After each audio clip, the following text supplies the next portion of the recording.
ଜୟ ଜଗନ୍ନାଥ ସାଙ୍ଗମାନେ। ଘର କାମ ସରି ନଥାଏ। ଘର କାମ ଦୁଇଟା ମିସ୍ତ୍ରୀ ଆସିଥାନ୍ତି ବାଉଁଶ ଖୋଲାଖୋଲି କରିକି ପଛପଟେ ବାଉଁଶ ଭାରା କରିବା ପାଇଁ ବାଉଁଶ ଖୋଲାଖୋଲି କରିଥାନ୍ତି। ଚାଲ ଏବେ ଘର ଭିତରର ଦୃଶ୍ୟ ଟିକେ ଦେଖିବା।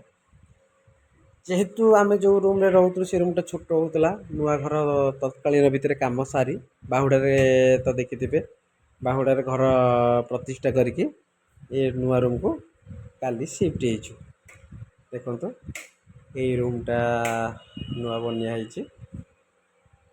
ଅଧା ଜିନିଷ ଆସିଛି ଏ ରୁମ୍କୁ, ଆଉ ସବୁ ଜିନିଷ ଏପଟେ ସବୁ ଖେଳିଆ ଖେଳି ପଡ଼ିଛି। କିଛି ବି ତା ଜାଗା ସଜାସଜି ହେଇନି। ଏଇଟା ହେଉଛି କିଚେନ୍।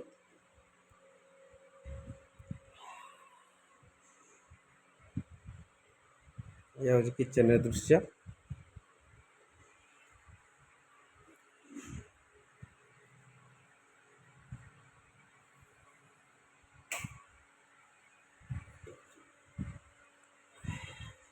ସେପଟ ହେଉଛି ଆମ ବାରିକି ବାଟ। ଇଏ ହେଉଛି ଘର ଭିତର କିଛି କଲର ଡିଜାଇନ ପ୍ରିଣ୍ଟର ଦୃଶ୍ୟ।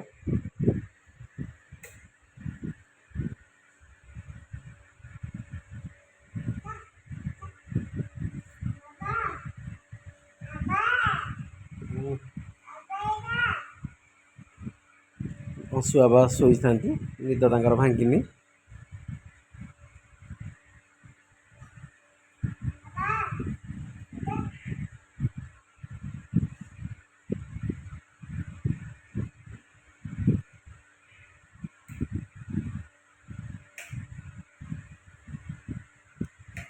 ଏଇ କିଛି ସମୟ ପରେ ଦୃଶ୍ୟ, ଅଂଶୁ ବାବାଙ୍କର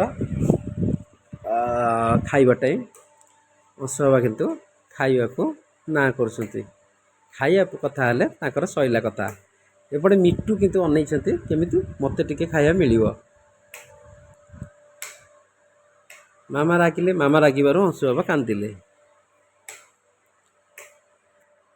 ଖାଇବା କଥା ଶୁଣିଲେ ବାବାଙ୍କର ଗଲା। ସେଇଠୁ ମାମା ତାଙ୍କୁ ବୁଝେଇଲେ, ବୁଝି କରି ଖାଇବାକୁ ଦେଲେ।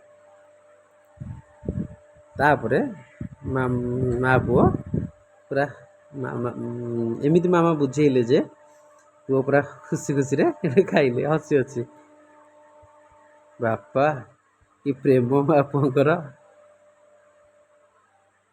ସାଙ୍ଗମାନେ, ଆପଣଙ୍କୁ ଯଦି ଭିଡ଼ିଓଟା ଭଲ ଲାଗିଥିବ ଦୟାକରି କମେଣ୍ଟ କରିବେ।